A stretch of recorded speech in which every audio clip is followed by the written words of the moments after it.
Hello and welcome to Tank and AFE News. My name's Tom, and yep, it's a book review. We're doing Tiger 1 and Tiger 2 tanks, German Army and Waffen-SS, Last Battles in the East, 1945. This is from the Tankcraft series, published by Pen and Sword. This copy was provided to us by the fine folks at Casemate. As with many of the books in this series, particularly the ones on German tanks, the author is Dennis Oliver. And let's get right into this one.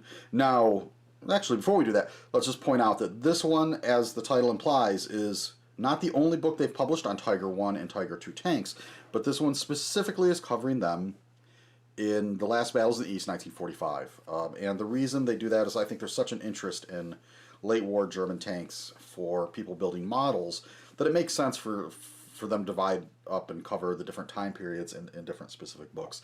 So this one's really interesting because it does cover just that very last part of the war.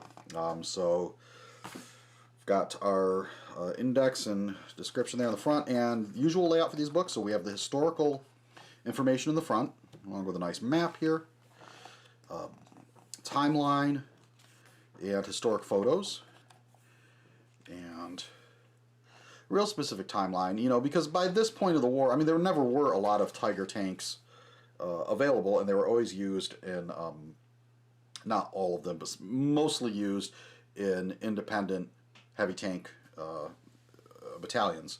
So it's fairly easy to track the individual units. This picture is kind of fantastic because it's like two Tiger 2s, and then you got a little old French, is that a Renault 35 or a Hotchkiss 35? I think it's the Renault, which is kind of an odd little combination there in that photo. And that's the fun thing about some of this, with this book, looking at the very tail end of the war, is just the odd combinations that the Germans come up with. So when you start looking at these organizational charts, I mean, these little, they're sort of throwing together what they can. So here we have, what is this unit? Tiger 1s and Hetzers, or, Jagdpanzer 38 to be technically correct. Or this, where you got a few Panthers, some Panzer 4s, a Nashorn, and some more Jagdpanzer 38s. But here they're going through each of the different heavy battalions. More organizational charts. This one here, the T-34s. Hey, they're using whatever they got. So a bunch of old captured T-34s, attach them to a unit that's also got Tigers. It's, it's some really interesting stuff. Now we get into the color plates. These are really nicely done, and they always provide a lot of them, both sides of the vehicle, so that's nice for people who want examples of different camouflage schemes because they varied tremendously, other than just they always use the same sort of three colors, or even two colors very late in the war when they're running out of paint. And then here we get into some of the specific models that people have done. So I always enjoy looking at these and regretting how bad I am at painting models compared to these folks.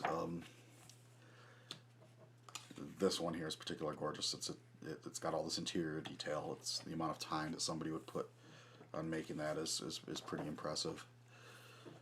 And then they get into the specific kits. So this Tamiya, this is the one I had back in the 80s when I was a teenager. Dragon Academy. So they just go through the different kits that are available and talk about the pros and cons of them. And the Revell. And of course there's, the ratio of actual Tigers built to number of models of the Tiger built after the war is pretty staggering. I think probably no vehicle has seen more models made of it by different companies than the Tiger tank. It certainly managed to capture people's imaginations after the war, as evidenced, as we just saw, from the number of kits available. Then we get back into unit histories here at the end.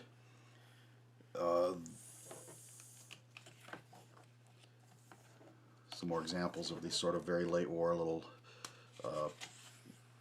thrown together panzer group.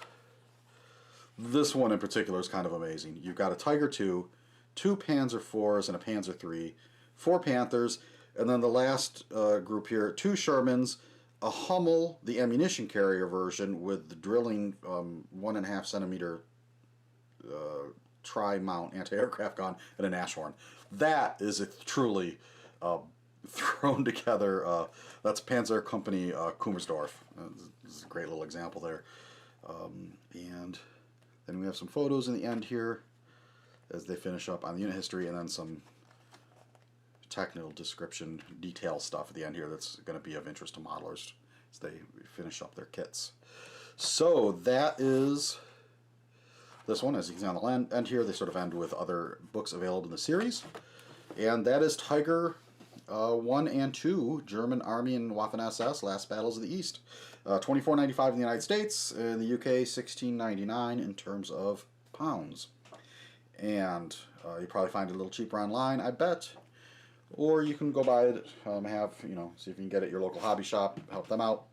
We appreciate the fine folks at Casemate for sending us this review copy. It's very interesting. And like I said, even if you're not interested in the model building part of it, just the history part, if you're interested in very late war Tiger tank heavy battalions, seeing sort of the thrown together units there they were putting out at the very end. It's interesting stuff. So thumbs up on this one.